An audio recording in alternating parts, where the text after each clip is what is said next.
నమస్తే, welcome to Telugu రాజ్యం. ప్రస్తుతం మనతో పాటు ఉన్నారు ప్రముఖ నిర్మాత నటికుమార్ గారు ఉన్నారు. సార్ నమస్తే.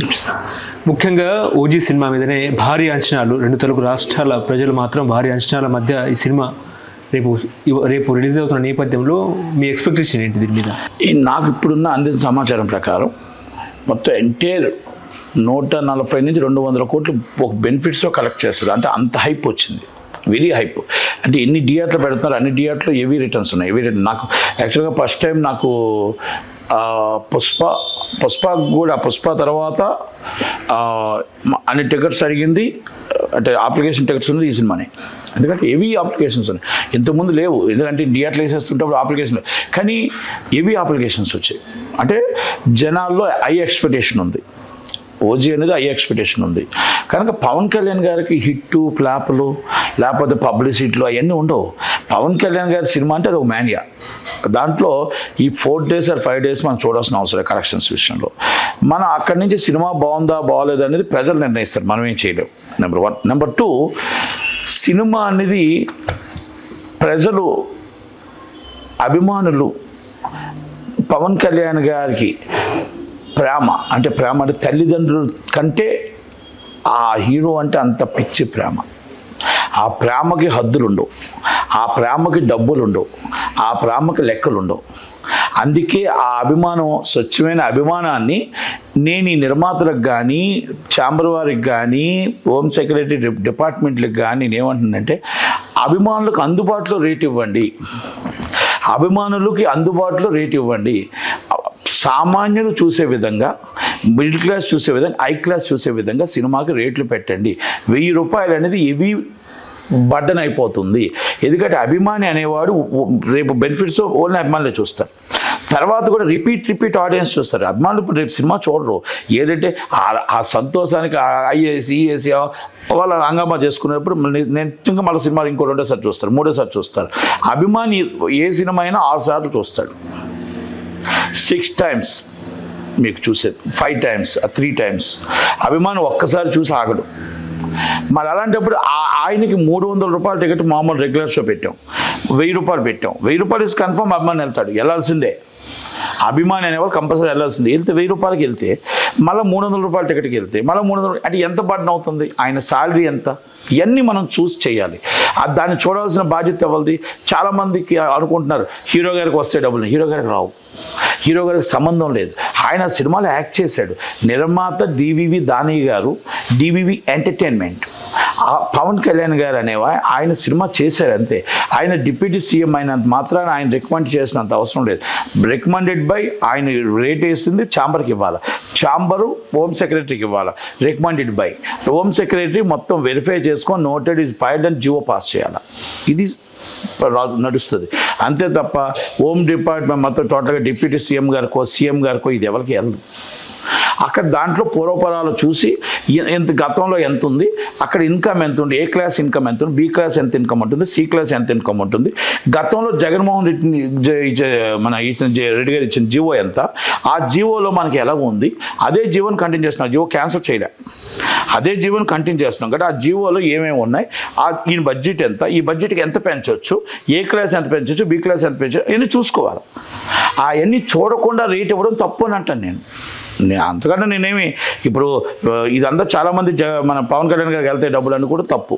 హీరో గారికి ఏ సంబంధాలు లేవు కనుక దాంట్లో అభిమానుల్ని క్యాష్ చేసుకుంటుంది కొంతమంది. కాబట్టి వాళ్ళని 100% తప్పు. నేను పవన్ కళ్యాణ్ గారి సినిమానే కాదు, మీరు ఏ హీరో సినిమా అయినా మీరు అబ్జర్వ్ చేసుకోండి. నేను ఏదైనా టికెట్లకు వ్యతిరేకం, నేను రేట్లకు వ్యతిరేకం. ప్రేక్షకుడు థియేటర్కి రావాలా, ఓటీటీకి అలవాటు పడకూడదు, పెరేసీకి అలవాటు పడకూడదు.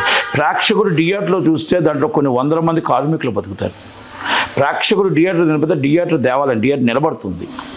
కనుక ప్రతి హీరోని మనం ఆ హీరో సినిమా తీస్తేనే మాకు వచ్చేది.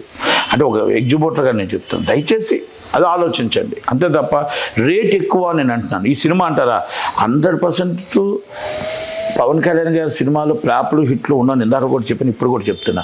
ఈజ్ ఎక్స్ట్రాడినరీ హైప్ వచ్చింది. ఆ సినిమా సూపర్ డూపర్ హిట్ అవుతుంది. ఆ సినిమా మామూలుగా ఉండదు, ఎందుకంటే పవన్ కళ్యాణ్ గారికి ఆ సినిమా ఓజీ అనేది అంత హైప్ వచ్చింది. కొన్ని సీన్లు కట్ చేశారని కూడా వార్తలు వస్తున్నాయి. అది సెన్సార్ అండి, అది సెన్సార్లో ఉంటాయి. దాంట్లో ఏమి అంటే మీకు ముందు సినిమా చూపించిన సీన్లు కట్ చేశారా?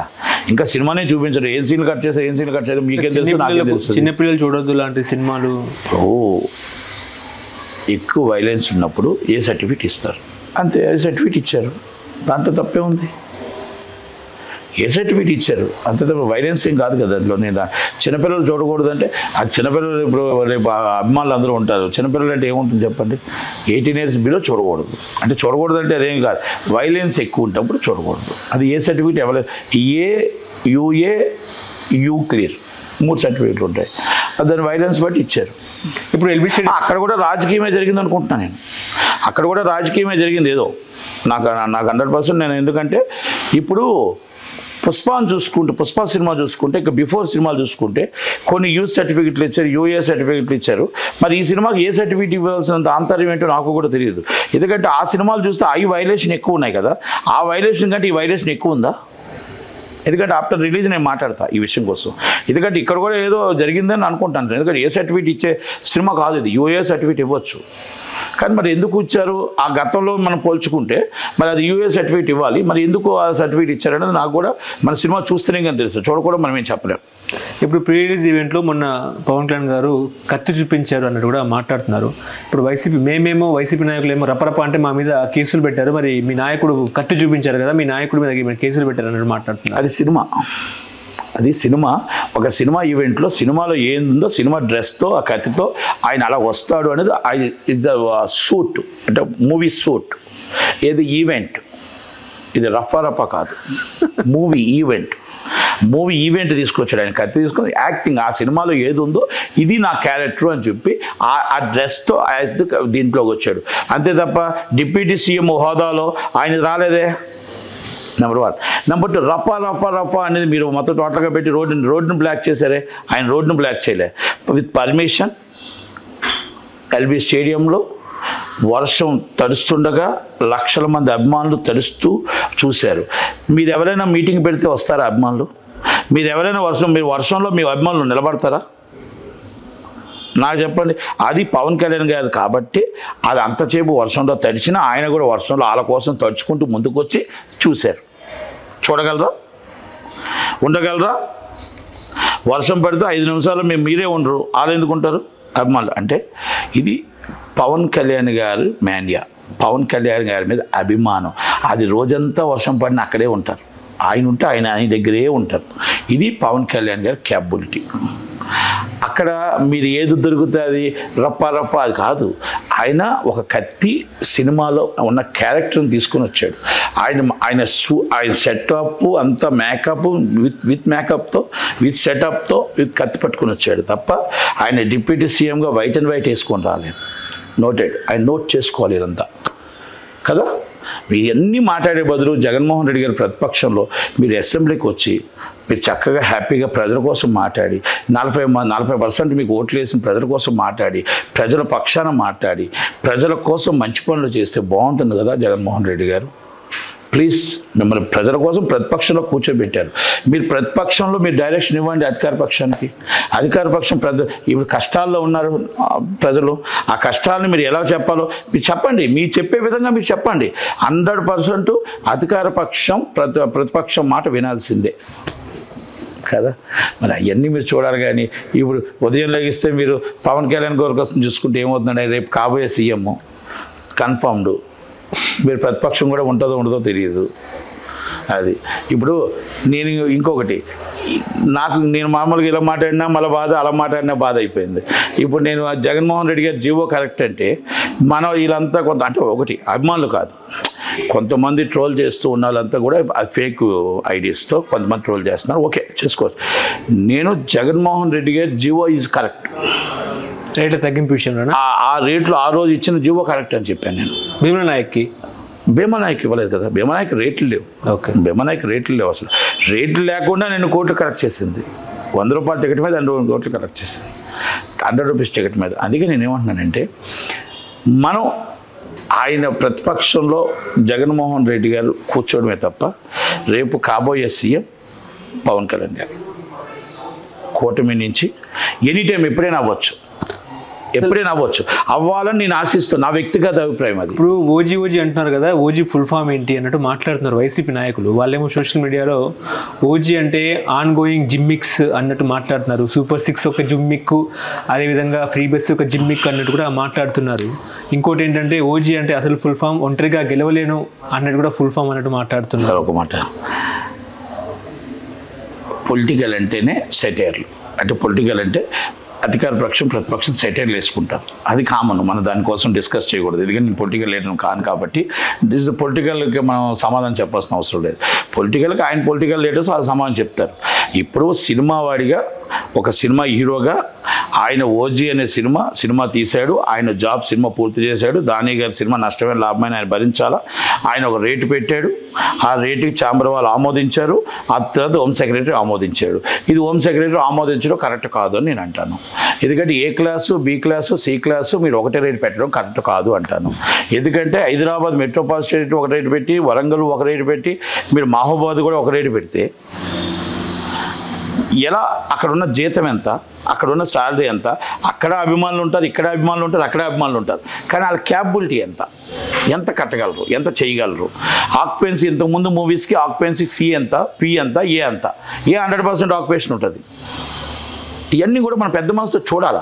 ఎందుకంటే ఒక ఐఏఎస్ ఐపీఎస్ అంటే మొత్తం అన్నీ తెప్పించుకొని అవన్నీ చెక్ చేసుకొని note file before already budget ఎంత ఉంది, ఆ జీవోలో మనకి ఏముంది, ఆ జీవోని ప్రకారం మనం ఎంత బడ్జెట్లో ఇవ్వాలి, ఎలాగ ఇవ్వాలని చూసుకోవాల్సిన బాధ్యత ఉంది. ఎందుకంటే వైసీపీకి ఆ ఛాన్స్ ఇవ్వద్దు. మీరు ఇచ్చారు ఆ ఛాన్స్, ఆఫీసర్స్ ఇచ్చారు. రాజ్యాంగబద్ధంగా ఐఏఎస్ చదివి, రాజ్యాంగబద్ధంగా ఐపీఎస్ చదివి మీరు కరెక్ట్గా చూసుకోకుండా, నోట్ చూసుకోకుండా మీరు ఇవ్వడం మీ తప్పది. ఛాంబర్ రికమెండ్ చేయడం ఛాంబర్ తప్పు. ఒక జీవోలో ఏముందో చూడండి, ఆ జీవోలో ఏముందో చూడండి. మీరు ఇచ్చిన జీవో కాదు, ఫస్ట్ మీరు జీవో పాస్ చేసిన జీవోలో ఆ జీవో ఉంది. జగన్మోహన్ రెడ్డి గారు ఇచ్చిన జీవోని అమలు చేస్తున్నారు. మీరు కొత్త జీవో ఇవ్వలేదు. ఇప్పుడు ఆ రోజు ఓజీ ప్రీ రిలీజ్ ఈవెంట్లు అయిపోయిన తర్వాత ఇటు తెలంగాణ రాష్ట్ర ముఖ్యమంత్రికి, ఏపీ ముఖ్యమంత్రికి థ్యాంక్స్ చెప్పలేదు అన్నట్టు కూడా మాట్లాడుతున్నారు పవన్ కళ్యాణ్ గారు. వర్షం పడుతూ ఉంటే ఒక పక్క ఒక పక్క మొత్తం బేభత్సమైన వాన పడుతూ ఉంటే, ప్రజలు తడిచిపోతూ ఉంటే, అభిమానులు మొత్తం ఎక్కడెక్కడికో వెళ్ళాలి, ట్రాఫిక్ జామ్ అయిపోతే, ఇప్పుడు పాపం ఆయన ఇంకొక 20 నిమిషాలు 10 నిమిషాలు ఉంటే మొత్తం టోటల్గా రోడ్డు అంతా వరదలతో మొత్తం మునిగిపోతూ ఉంటే అక్కడ మాట్లాడే అవకాశం ఆయనకు లేనప్పుడు ఎక్కడ థ్యాంక్స్ చెప్తాడు? ఆల్రెడీ ట్విట్టర్లో థ్యాంక్స్ చెప్పుంటారు ఆయన. గతంలో పుష్ప అదేవిధంగా ఎన్టీఆర్ థ్యాంక్స్ చెప్పారు కదా, మరి పవన్ కళ్యాణ్కి ఒక రూల్ అన్నట్టు మాట్లాడుతున్నారు. ఏమండి, ఇప్పుడు ప్రతిదీ కూడా ఇప్పుడు కొత్తగా సోషల్ మీడియా వచ్చేసి దేని పడితే దాన్ని ట్రోల్ చేస్తున్నారు. అది వద్దండి. సినిమా బాగుండాలి, సినిమా సూపర్ హిట్ అవ్వాలి, సినిమా చాలా ఎక్స్ట్రాడినరీ హిట్ అవ్వాలని కోరుకుందాం. ఆ హీరో బాగుండాలని కోరుకుందాం. ప్రజలు ఈ సినిమా బాగుంటే కొన్ని 100 మంది కార్మికులు బాగుంటారని కోరుకుందాం. అభిమానులు ఆనందంగా ఉంటారని కోరుకుందాం. ఎందుకు అది మనం దానికోసం డిస్కషన్. హలో, తెలుగు రాజ్యం ఛానల్ చూస్తున్నారా? సామాజిక, రాజకీయ, జీవన చిత్రణే తెలుగు రాజ్యం. అతిశయోక్తులు, అసత్యాలు ఉండవు. రాజకీయ కోణం కాదు, ప్రజా కోణమే కొలబద్ద. తెలుగు రాజ్యం వీక్షణ మీ ఉత్తమ అభిరుచికి నిదర్శనం.